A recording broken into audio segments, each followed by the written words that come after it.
दोस्तों, आज जो कहानी आप सुनने वाले हैं वो सिर्फ एक कहानी नहीं बल्कि एक ऐसा राज है जिसे आज तक किसी ने खुलकर बयान नहीं किया, क्योंकि इसमें जिन्हों की दुनिया का वो सच छुपा है जिसे जान लेने के बाद इंसान रात को अकेले सोचना भूल जाता है। क्या आपने कभी सोचा है कि एक गरीब किसान का बेटा जो दिन भर अपनी बकरियां चराता है, जिसके पास अपना कोई घर नहीं, कोई जमीन नहीं और कोई सहारा नहीं, वो अचानक ऐसे भयानक रास्ते पर पहुंच जाए जहां इंसानी कदम पड़ते ही हवा जलने लगती है और जमीन सांस लेने लगती है, और वही लड़का एक ऐसे नीले जिन्न के सामने खड़ा कर दिया जाए जिसके सिर पर बड़े बड़े सींग हों और जिसकी आंखें आग नहीं बल्कि मौत बरसाती हों, तो उस वक्त उस बेगुनाह के दिल पर क्या गुजरती होगी। लेकिन सुनने वाली बात यह है कि इस डरावनी अंधेरी दुनिया में भी एक दिल था जो सिर्फ मोहब्बत के लिए धड़कता था, और वो दिल था एक जिन्नजादी का जिसकी नीली आंखों में डर नहीं बल्कि सच्चाई की चमक थी, और जिसके लंबे बाल उस काली रात में भी चांदनी बन जाते थे।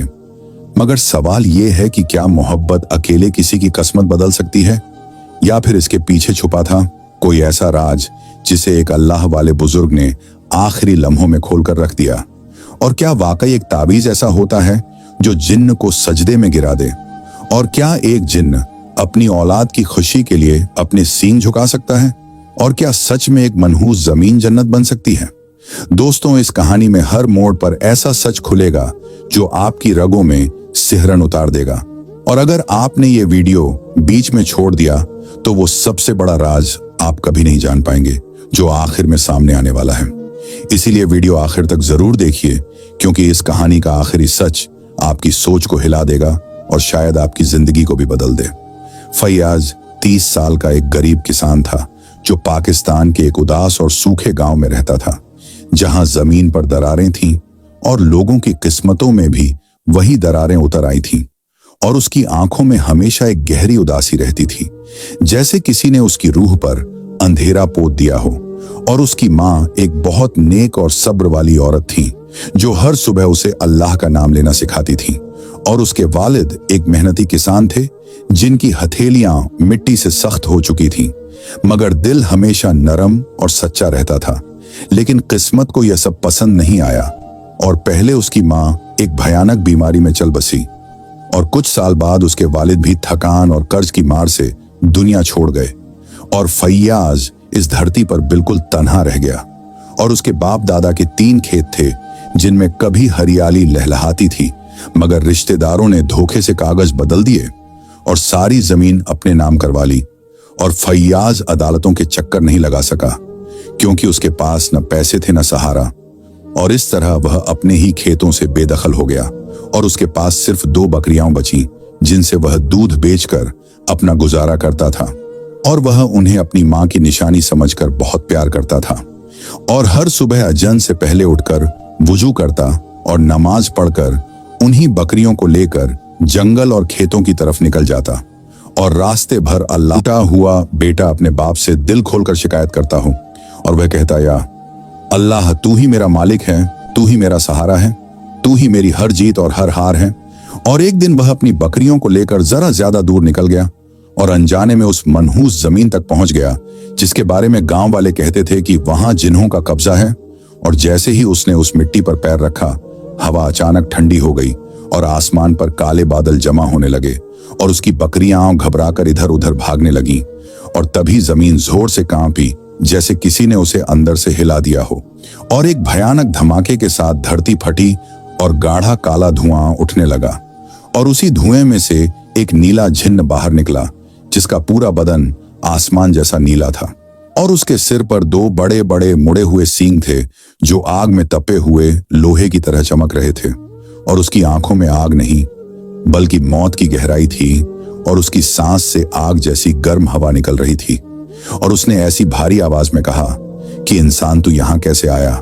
और फैयाज की जुबान कांपने लगी, और उसके मुंह से बस यही निकल पाया कि मुझसे गलती हो गई, मुझे नहीं पता था। मगर जिन्न ने उसकी एक न सुनी और एक ही झपट्टे में उसे हवा में उठा लिया, और फैयाज की आंखों के सामने अंधेरा छा गया, और उसने आखिरी ताकत से बस इतना कहा कि या अल्लाह, मुझे मत छोड़ना। और जिन्न की भयानक हंसी पूरे मैदान में गूंज उठी, और उसी हंसी में फैयाज की पूरी दुनिया डूब गई। उस अंधेरे और भयानक किले में फैयाज को घसीट कर ले जाया गया, जहां दीवारें काली आग की तरह चमकती थीं और हवा में ऐसी गंध फैली हुई थी जैसे सदियों पुराना सन्नाटा सड़ रहा हो।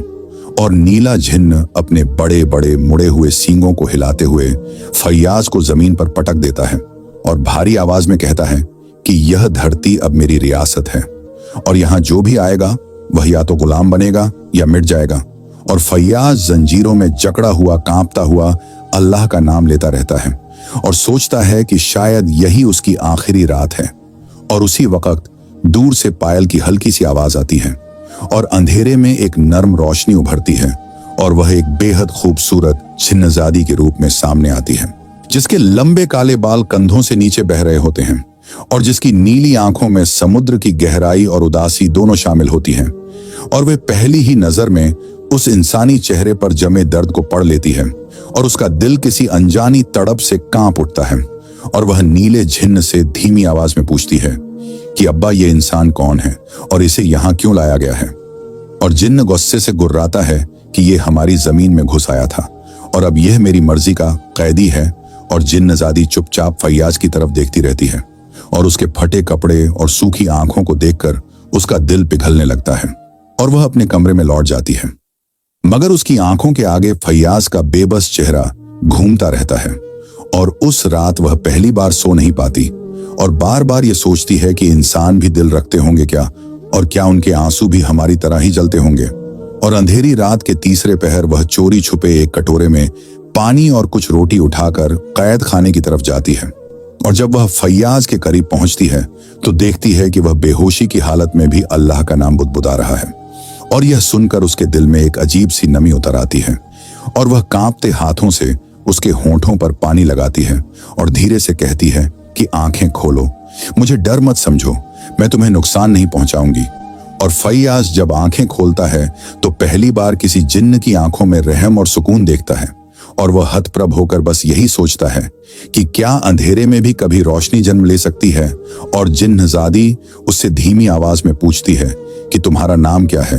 और वह कांपते होंठों से कहता है कि मेरा नाम फैयाज है और मैं एक किसान हूं और मैं सिर्फ अपनी बकरियां चराने आया था। मुझे नहीं पता था कि यह जमीन तुम्हारी दुनिया से जुड़ी है। और जिन्नजादी उसका दर्द सुनती रहती है और उसके दिल में एक अजीब सी मोहब्बत की आग जलने लगती है जो पहले कभी महसूस नहीं हुई थी। और वह उसी पल किसी अनदेखी कसम में बंध जाती है कि चाहे कुछ भी हो वह इस इंसान को मरने नहीं देगी। और वह जाते जाते इतना कहती है कि मैं फिर आऊंगी और तुम्हारे लिए रास्ता खोजूंगी। और फैयाज पहली बार अपने दिल में किसी और की दुआ महसूस करता है और उसी उम्मीद के सहारे अंधेरे में आंखें बंद कर लेता है। और नीला झिन्न ऊपर अपने सिंहासन पर बैठा दहाड़ता रहता है कि इंसान का खून ही इस जमीन की कीमत है। और उसे क्या पता कि उसी की बेटी के दिल में उसी रात पहली बार बगावत ने जन्म लिया था। उस रात जिन्नजादी अपने कमरे में बैठी फैयाज की मासूम आंखों को भूल नहीं पाती और बार बार सोचती रहती है कि एक गरीब किसान का बेटा ऐसा भी हो सकता है जो मौत के मुंह में खड़े होकर भी अपने रब को न भूले। और वह खिड़की के पास खड़ी होकर अंधेरे आसमान को देखती रहती है और महसूस करती है कि आज पहली बार उसके दिल में अपने ही पिता के खिलाफ डर और सवाल दोनों ने जन्म ले लिया है। और उधर फैयाज जंजीरों में जकड़ा हुआ कैद खाने में बैठा अपनी माँ की यादों में खो जाता है और उसे लगता है जैसे उसकी माँ उससे कह रही हो कि बेटा, अल्लाह पर भरोसा रख, वह तुझे हर अंधेरे से निकाल लेगा। और उसी सोच में उसकी आंखों से आंसू बहने लगते हैं और वह अल्लाह से गिड़गिड़ाकर दुआ करता है कि या मालिक, अगर मेरी जिंदगी में अब भी कुछ लिखा है तो मुझे इस कैद से निकाल दे और मेरे माँ बाप की रूहों को चैन दे। और अगले ही पल उसे दरवाजे पर हल्की सी आहट सुनाई देती है और उसकी नजर उठती है तो वही जिन्नजादी खड़ी होती है जिसके हाथ में इस बार दवा और कपड़े होते हैं। और वह बिना कुछ कहे उसकी जंजीरों के पास बैठकर उसके जख्मी हाथों पर मरहम लगाने लगती है। और फैयाज कभी उसके चेहरे को देखता है और कभी अपने खून से सनी हथेलियों को, और उसे यकीन ही नहीं आता कि कोई जिन्न किसी इंसान के जख्मों पर मरहम भी रख सकता है। और जिन्नजादी उससे धीमी आवाज में कहती है कि यहाँ हर जिन्न जालिम नहीं होता, मगर मेरा अब्बा अब रहम भूल चुका है और फैयाज उसके इन शब्दों में एक टूटी हुई बेटी का दर्द पहचान लेता है और वह उससे कहता है कि जुल्म चाहे इंसान करे या जिन्न, आखिरकार उसे जवाब देना पड़ता है और अल्लाह के दरबार में कोई ताकत काम नहीं आती। और यह सुनकर जिन्नजादी की आंखें भर आती हैं और वह पहली बार अपने दिल का बोझ किसी से बांटती है और बताती है कि कैसे उसके पिता ने इस जमीन पर हक जमाया और मासूम इंसानों को कैद करने लगा और कैसे उसकी माँ ने उसे बचपन में रहम सिखाया था, मगर बाद में वह भी कहीं गुम हो गई और अब वह इस किले में अकेली पड़ गई है। और फैयाज उसके दर्द को सुनकर कहता है कि जिसने अल्लाह को जान लिया वह कभी अकेला नहीं रहता। और यह बात उसके दिल पर तीर की तरह लगती है और वह पहली बार सजदे की बात सुनती है और वह अल्लाह के नाम में अजीब सा सुकून महसूस करती है। और उसी रात वह फैयाज के साथ बैठकर पहली बार अल्लाह का नाम धीरे धीरे दोहराती है और उसे लगता है जैसे उसके दिल पर जमी बर्फ पिघल रही हो और हवा में एक नूरानी हल्की सी खुशबू फैल रही हो। और अचानक बाहर से नीले जिन्न की भारी दहाड़ सुनाई देती है जिससे पूरा किला कांप उठता है और जिन्नजादी घबरा कर उठ जाती है और फैयाज से कहती है कि अब मुझे जाना होगा वरना वह मुझे भी सजा देगा। और वह जाते जाते उससे वादा करती है कि मैं तुम्हें अकेला नहीं छोड़ूंगी चाहे कुछ भी हो। और फैयाज उसके जाते हुए साए को देखता रहता है और पहली बार इस अंधेरी जगह में उसके दिल में एक नन्ही सी उम्मीद की कली खिलती है और उसे लगने लगता है कि शायद उसकी दुआएं सुनी जा रही हैं। और उधर नीला जिन्न अपने सिंहासन पर बैठा आग बरसाती आंखों से दूर कहीं देख रहा होता है और उसे जरा भी अंदाजा नहीं होता कि जिस बेटी को उसने अपना सबसे बड़ा सहारा समझा था वही अब उसकी ताकत के खिलाफ खामोशी से खड़ी हो चुकी है। जिन्नजादी पूरी रात करवटें बदलती रहती है और उसे लगता है जैसे हर बार आंख बंद करने पर फैयाज की बेबस निगाहें उसके सामने आ खड़ी होती हों और उसके दिल में एक अजीब बेचैनी जन्म ले चुकी होती है जो ना तो सोने देती है और ना ही किसी और बात पर सोचने देती है। और वह बार बार अपनी माँ की यादों में डूब जाती है जिसने उसे सिखाया था कि ताकत से नहीं बल्कि रहम से दिल जीते जाते हैं। और आज वही रहम उसे अपने ही अब्बा के खिलाफ खड़ा करने लगा था।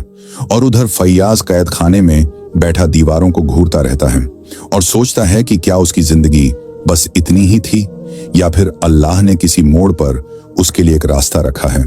और वह बार बार अपनी बकरियों को याद करता है और उसे लगता है जैसे वे उसे पुकार रही हों और कह रही हों कि मालिक हमें छोड़कर मत जाना।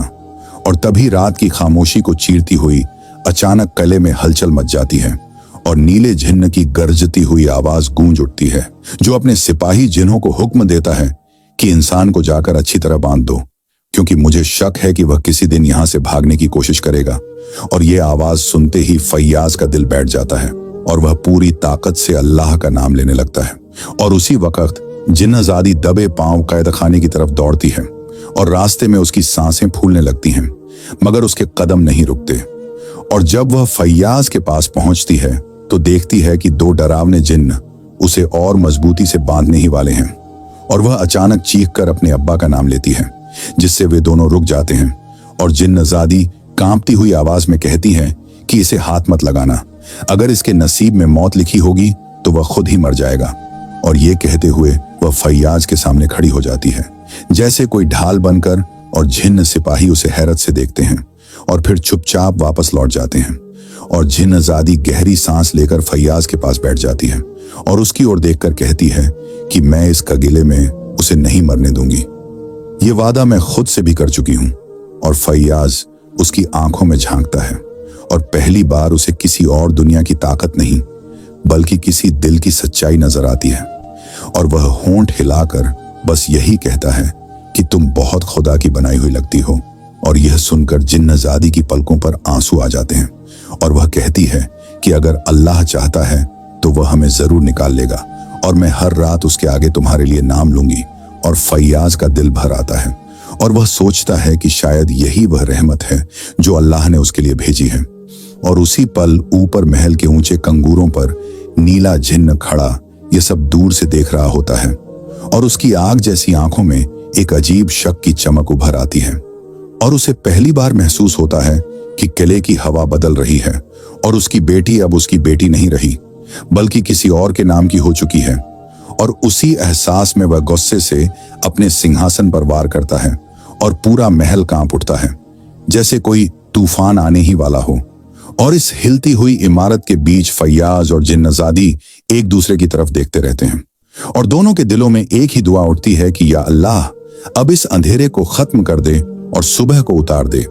अगली रात जिन्नजादी अपने कमरे की खिड़की से बाहर अंधेरे आसमान की तरफ देखती हुई बार बार फैयाज के लिए दुआ करती रहती है और उसे लगता है जैसे हर दुआ के साथ उसके दिल का बोझ हल्का होता जा रहा हो और वह पहली बार अल्लाह को ऐसे याद कर रही होती है जैसे कोई बहुत अपना हो।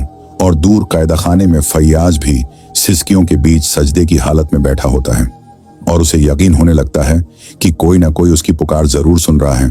और अचानक आधी रात को नीला जिन्न अपने सिंहासन से उठता है और उसकी आग सी आंखों में रात की तरह काले ख्याल भर जाते हैं और वह इस बार फैयाज को खुद खत्म करने का इरादा कर लेता है ताकि उसकी बेटी के दिल से यह इंसानी मोहब्बत हमेशा के लिए मिटा दी जाए। और वह भारी कदमों से कैद खाने की तरफ बढ़ता है और हर कदम पर जमीन कांपने लगती है, जैसे पूरी दुनिया उसके गुस्से के नीचे दब गई हो। और उधर जिन्नजादी को अंदर से अजीब बेचैनी महसूस होती है और उसका दिल जैसे जोर जोर से उसे पुकारने लगता है और वह बिना कुछ सोचे समझे दौड़ती हुई कैद खाने की तरफ बढ़ती है और उसके बाल हवा में लहराते हैं और उसके दिल की धड़कन उसके कदमों से टकराने लगती है और वह बस एक ही नाम दोहराती है, फैयाज फैयाज फैयाज। और जैसे ही वह कैद खाने के दरवाजे के पास पहुंचती है उसे अंदर से भारी गुर्राहट सुनाई देती है और वह देखती है कि नीला जिन्न अपने बड़े सींगों को हिलाता हुआ फैयाज के सामने खड़ा है और उसकी उंगलियों से आग टपक रही है और फैयाज बेबस जंजीरों में जकड़ा हुआ अल्लाह को याद कर रहा होता है और उसकी आंखों में खौफ नहीं बल्कि अजीब सा सुकून होता है, जैसे उसने मौत को अपना दोस्त बना लिया हो। और तभी जिन्नजादी जोर से चीखते हुए अपने अब्बा को पुकारती है और उसके सामने आकर खड़ी हो जाती है और हाथ फैलाकर कहती है कि अगर उसे मारना है तो पहले मुझे मारना होगा। और यह सुनकर नीला जिन्न ठिठक जाता है और उसकी आंखों में हैरानी और गुस्सा एक साथ उतर आता है और वह दहाड़ता है कि तू एक इंसान के लिए अपने बाप के सामने खड़ी होगी। और जिन्नजादी कांपती हुई लेकिन मजबूत आवाज में कहती है कि यह इंसान नहीं, यह मेरी रूह की आवाज है और मैं इसे मरने नहीं दूंगी। और नीला जिन्न कुछ पल दोनों को देखता रहता है और उसके अंदर जैसे कोई जंग छिड़ जाती है और उसे अपनी गुजरी हुई जिंदगी की झलक दिखने लगती है जब वह भी किसी वक्त मासूम हुआ करता था।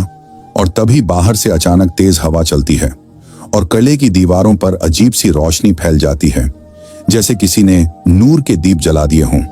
और वह रोशनी धीरे धीरे बढ़ने लगती है और पूरे कैदा खाने में फैल जाती है। और नीला जिन्न पहली बार घबराकर पीछे हटता है और वह दहाड़ कर कहता है, यह कौन सी ताकत है जो मेरी रियासत में दाखिल हो रही है। और उसी वक्त दूर से किसी बुजुर्ग की आवाज गूंजती है जो कहती है, यह अल्लाह की ताकत है और अब तेरे जुल्म का हिसाब होगा। और नीला जिन्न कांप जाता है और उसे पहली बार अपने सींगों के भारी होने का एहसास होता है, जैसे वे उसके गुनाहों का बोझ उठाए हुए हों। और जिन्नजादी की आंखों से आंसू बहने लगते हैं और फैयाज का दिल जोर जोर से धड़कने लगता है और दोनों महसूस करते हैं कि कोई बहुत बड़ा मोड़ आने वाला है। किले के चारों तरफ अचानक तेज हवा, चक्रवात और रोशनी का अजीब मिश्रण बन जाता है और ऐसा लगता है जैसे जमीन और आसमान आपस में टकरा रहे हों। और फैयाज और जिन्नजादी डर और उम्मीद के बीच खड़े सिर्फ उस नूर को देखते रहते हैं जो धीरे धीरे किले के अंदर उतर रहा होता है। और तभी एक अल्लाह वाले बुजुर्ग सफेद कपड़ों में लिपटे हुए दरवाजे पर दिखाई देते हैं, जिनके चेहरे से ऐसी ठंडक भरी रोशनी फैल रही होती है कि पत्थर भी पिघल जाए। और उनके हाथ में एक पुराना मगर चमकता हुआ ताबीज होता है जिस पर अजीब सी रोशनी में अल्लाह का नाम लिखा हुआ होता है। और वे गहरी और सुकून भरी आवाज में कहते हैं कि ए अल्लाह की बनाई हुई मखलूकन, तूने जमीन को अपनी जागीर समझ लिया, मगर तू भूल गया कि यह सब बस अल्लाह की अमानत है। और यह शब्द सुनते ही नीला जिन्न पीछे हटने लगता है और उसके मुड़े हुए सींग कांपने लगते हैं, जैसे वे उसकी बगावत पर शर्मिंदा हों। और वह जोर से दहाड़ कर कहता है कि यह जमीन मेरी है और यहां मेरा ही हुक्म चलता है। और बुजुर्ग मुस्कुराते हुए जवाब देते हैं कि हुक्म सिर्फ उसी का चलता है जो सबका मालिक है। और फिर वे जोर से ताबीज को हवा में उठाते हैं और अल्लाह का नाम पढ़ते हैं और उसी पल जबरदस्त रोशनी फूटती है जो पूरे कबीले को भर देती है, और ऐसी आवाज आती है जैसे सैकड़ों जंजीरें एक साथ टूट गई हों। और फैयाज अचानक महसूस करता है कि उसके हाथों की जंजीरें अपने आप कट रही हैं और लोहे के टुकड़े जमीन पर गिर रहे हैं, और पहली बार वह आजाद होकर अपने पैरों पर खड़ा हो जाता है। और उसकी आंखों से आंसू बहने लगते हैं और वह खुद को भूलकर सजदे में गिर जाता है। और जिन्नजादी भी कांपते हुए उस रोशनी में खड़ी रहती है, और उसे महसूस होता है जैसे उसके अंदर का डर झलकर राख हो रहा हो। और नीला जिन्न सिर पकड़कर चीखने लगता है और कहता है, बंद करो, यह आग मुझे जला देगी। और बुजुर्ग जवाब देते हैं, यह आग नहीं, यह रहमत है। अगर तू तौबा करेगा तो यही तेरे लिए नजात बनेगी। और नीला जिन्न दर्द से कराहते हुए अपने घुटनों पर गिर जाता है, और पहली बार उसकी आंखों से आग नहीं बल्कि आंसू बहने लगते हैं। और वह भारी आवाज में कहता है, मुझसे बहुत गुनाह हो गए, मुझसे जुल्म हो गया, अब मुझे माफ कर दो। और यह कहते हुए वह अपने बड़े सींग जमीन से टकराकर झुक जाता है, और उस पल पूरे किले में सन्नाटा छा जाता है, और हवा थम जाती है, और रोशनी और गाढ़ी हो जाती है। और बुजुर्ग आगे बढ़कर उसका माथा छूते हैं और कहते हैं, अल्लाह रहम करने वाला है, मगर तौबा दिल से होनी चाहिए।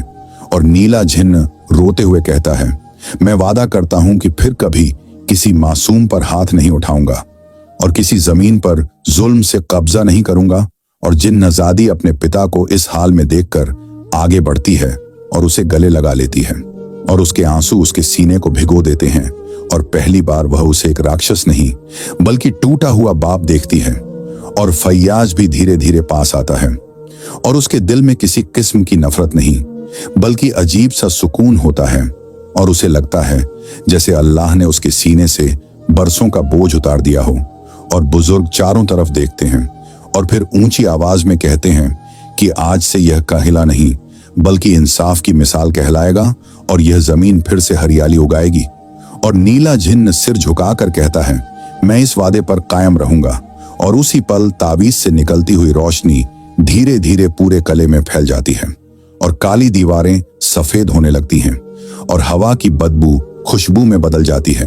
और फैयाज और जिन्नजादी एक दूसरे को देखते हैं और महसूस करते हैं कि जिंदगी अब किसी नए मोड़ पर आ चुकी है।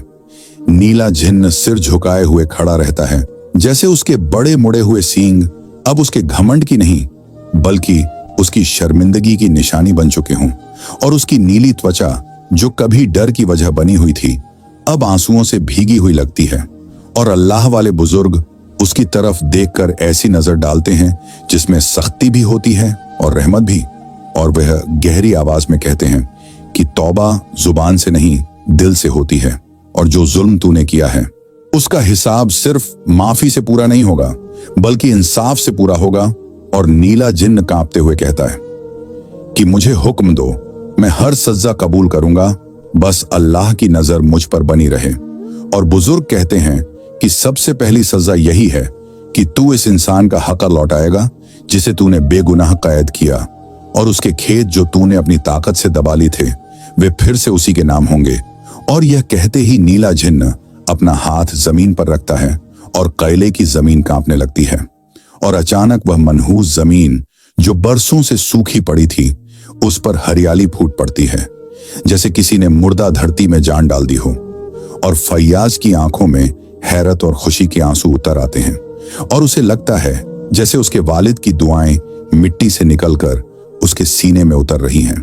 और अल्लाह वाले बुजुर्ग फिर कहते हैं कि दूसरी सजा यह है कि तू अपनी बेटी को आजाद छोड़ेगा, क्योंकि मोहब्बत कैद में नहीं पलती। और नीला जिन्न भारी दिल से सिर हिलाता है और जिन्नजादी की तरफ देखता है, जिसकी नीली आंखों में डर नहीं बल्कि भरोसे का समुंदर लहरा रहा होता है। और वह कदम बढ़ाकर अपने पिता के पास आती है और उसके हाथ थाम लेती है और कहती है कि अब्बा, अगर आज आपने सच में तौबा कर ली है तो मुझे भी आपका साथ चाहिए, मगर जुल्म का नहीं बल्कि इंसाफ का। और यह सुनकर नीला जिन्न पहली बार मुस्कुराने की कोशिश करता है और कहता है कि बेटी, आज मुझे तू मेरी दुश्मन नहीं बल्कि मेरा रहबर लग रही है। और फिर बुजुर्ग फैयाज की तरफ मुखातिब होकर कहते हैं कि बेटा, अब तुम्हारी तकलीफ का वक्त खत्म हो चुका है, मगर याद रखना इम्तिहान हमेशा खत्म नहीं होते, वे सिर्फ रूप बदलते हैं। और फैयाज हाथ जोड़कर कहता है कि मैं हर हाल में अल्लाह का शुक्र अदा करता रहूंगा, चाहे मुझे साया मिले या धूप। और बुजुर्ग मुस्कुराकर कहते हैं कि फिर अल्लाह तुम्हें कभी बेआसरा नहीं छोड़ेगा। और उसी पल कले की फिजा पूरी तरह बदल जाती है, और जहां पहले बदबू और अंधेरा था, वहां अब हवा में मिट्टी और फूलों की मिली जुली खुशबू घुल जाती है। और जिन्हों के डरावने चेहरे अब इंसानों जैसे सौम्य लगने लगते हैं। और फैयाज को महसूस होता है कि जैसे वह किसी डरावने ख्वाब से जागकर एक नई सुबह में आ गया हो। और नीला जिन्न अपने सिंहासन को तोड़ देता है और कहता है कि अब इस जगह पर कोई तख्त नहीं रहेगा, क्योंकि जहां अल्लाह का हुक्म चलने लगे वहां किसी और की हुकूमत नहीं टिकती। और वह अपने सारे सिपाहियों को बुलाकर हुक्म एक देता है कि जिस जिस इंसान पर जुल्म हुआ है उसका मुआवजा दिया जाए, और किसी भी जमीन पर जबरन कब्जा आज ही खत्म किया जाए। और यह फरमान सुनकर सारे जिन्न चुपचाप सिर झुका लेते हैं। और फैयाज देखता रहता है कि कैसे एक जालिम का दिल पिघलकर इंसाफ में बदल रहा है। और उसे यकीन होने लगता है कि अगर अल्लाह चाहे तो पत्थर भी सजदे में गिर सकता है। और जिन्नजादी उसके पास आकर धीमी आवाज में कहती है कि आज तुम्हारी वजह से मेरे पिता ने खुद को पहचान लिया है। और फैयाज नम आंखों से जवाब देता है कि यह सब अल्लाह की मर्जी से हुआ है, मैं तो बस एक जरिया था। और उनका यह छोटा सा संवाद दोनों के दिलों के बीच एक ऐसा रिश्ता बांध देता है जो न जिन्न की दुनिया का है न इंसान की, बल्कि सीधे रब के हुक्म से जुड़ा हुआ है। और दूर खड़े अल्लाह वाले बुजुर्ग यह सब देखकर दिल ही दिल में मुस्कुराते हैं, क्योंकि वे जानते हैं कि अब कहानी अपने आखिरी मोड़ की तरफ बढ़ चली है, जहां मोहब्बत इम्तिहान से निकलकर तकदीर बनने वाली है। अल्लाह वाले बुजुर्ग सामने खड़े होकर फैयाज और जिन्नजादी दोनों को अपने करीब बुलाते हैं। और उनके चेहरे पर ऐसी रोशनी होती है जैसे किसी ने सुबह को इंसानी शक्ल दे दी हो। और वह भारी मगर मेहर से भरी आवाज में कहते हैं कि जब दो दिल अल्लाह के नाम पर जुड़ते हैं तो उन्हें कोई ताकत जुदा नहीं कर सकती। और आज इस कहानी का आखिरी फैसला भी वही करेगा जो हर किस्मत लिखता है। और नीला जिन्न कांपते हुए आगे बढ़ता है और कहता है कि ऐ बुजुर्ग, मैं अपने तमाम गुनाहों की सजा अपनी बेटी की खुशियों में देना चाहता हूँ। और अगर अल्लाह को मंजूर हो तो मैं अपनी बेटी का निकाह इसी इंसान से करना चाहता हूँ जिसे मैंने कभी अपना दुश्मन समझा था। और जिन्नजादी की नीली आंखों में आंसू चमकने लगते हैं और वह फैयाज की तरफ देखती है और फैयाज की भी आंखें नम हो जाती हैं और वह सब्र से सिर झुका लेता है। और बुजुर्ग मुस्कुराकर कहते हैं कि जब तौबा सच्ची हो और मोहब्बत पाक हो तो निकाह खुद रहमत बन जाता है। और उसी पल बुजुर्ग अपने हाथ उठाते हैं और खुले आसमान के नीचे निकाह पढ़ाते हैं और ऐसा लगता है जैसे फरिश्ते खुद नूर लेकर उतर आए हों और पूरा माहौल खुशबू से भर जाता है। और नीला जिन्न अपनी बेटी का हाथ फैयाज के हाथ में देता है और उसके बड़े सींग अब घमंड नहीं बल्कि उसकी खामोश इबादत बन चुके होते हैं। और जिन्नजादी का चेहरा नूर से चमक रहा होता है और उसके लंबे बाल हवा में लहराते हैं और उसकी नीली आंखें नम मुस्कान से भरी होती हैं। और फैयाज का दिल ऐसे धड़क रहा होता है जैसे उसकी छाती में पूरी दुनिया समा गई हो। और निकाह के बाद बुजुर्ग फैयाज से कहते हैं कि बेटा, अब तुम सिर्फ किसान नहीं रहे बल्कि सब्र और यकीन की मिसाल बन चुके हो। और आज से तुम्हारे खेत फिर हरियाली से भरेंगे और तुम्हारे आंसू तुम्हारी ताकत बन जाएंगे। और यह कहते ही चारों तरफ नूर की बारिश होने लगती है और जहां कभी काला धुआं उठता था वहां अब फूल झरने लगते हैं और वह मनहूस जमीन जन्नत जैसी बन जाती है। और फैयाज देखता है कि उसकी पुरानी झोपड़ी की जगह एक सादा मगर सुहाना घर बन चुका है और उसकी बकरियां वहीं खड़ी मुस्कुराती सी लगती हैं। और वह सारा मंजर देखकर सजदे में गिर जाता है और रोते हुए कहता है, या अल्लाह, तूने मेरे अंधेरों को उजालों में बदल दिया। और जिन्नजादी उसके पास बैठकर उसका सिर अपने आंचल में छुपा लेती है और पहली बार उसे लगता है कि उसकी जिंदगी अब डर नहीं बल्कि दुआ से चलेगी। और नीला जिन्न दूर खड़ा सब कुछ देखते हुए आहिस्ता से कहता है कि आज मैं राजा नहीं रहा, आज मैं सिर्फ एक बाप बन गया हूं। और अल्लाह वाले बुजुर्ग मुस्कुराकर कहते हैं कि यही बादशाहत की सबसे ऊंची मंजिल है। और फिर वे धीरे धीरे उस नूर में गुम हो जाते हैं जैसे कभी आए ही ना हों। और फैयाज और जिन्नजादी एक दूसरे का हाथ थामे उस नई सुबह की तरफ बढ़ते हैं जहां न इंसान की दुनिया डराती है न जिन्हों की, बल्कि हर रास्ता अल्लाह के नाम से रोशन है। दोस्तों, आपको आज की ये कहानी कैसी लगी हमें कमेंट बॉक्स में जरूर बताइए। आपकी एक छोटी सी राय हमारे लिए बहुत बड़ी हिम्मत बन जाती है। अगर कहानी ने आपके दिल को छुआ हो तो वीडियो को लाइक और शेयर जरूर कीजिए, ताकि ऐसी और भी सच्ची लगने वाली कहानियां हम आपके लिए लाते रहें। और चैनल को सब्सक्राइब करना बिल्कुल ना भूलिए। मिलते हैं अगली कहानी में, तब तक अपने ख्याल रखिए। दोस्तों, आप सभी ने अपने अपने नाम भेजकर जो प्यार और अपनापन दिखाया है उसके लिए दिल से धन्यवाद। आप सभी हमारे लिए सिर्फ दर्शक नहीं बल्कि हमारी परिवार जैसे हैं। आपका साथ ही हमारी सबसे बड़ी ताकत है। रुस्तम कुमार, रशीद कर्नाटक, रेहान SK, करीमुल्ला, आमिर, नौजरुल बांग्लादेश, इमरान खान दिल्ली, उजमा, निजामुद्दीन शेख, इकरम, शमा परवीन, ताहिर, मरियम इसारुद्दीन, अर्शिया शरीफ, अल्तमश शाह, गोविंद, अनवर, मुख्तार अंसारी, शहजादा, कमरुद्दीन, आप सभी का दिल से बहुत बहुत धन्यवाद। आप लोग ही हर वीडियो को खास बनाते हैं। हम आपसे बहुत सारा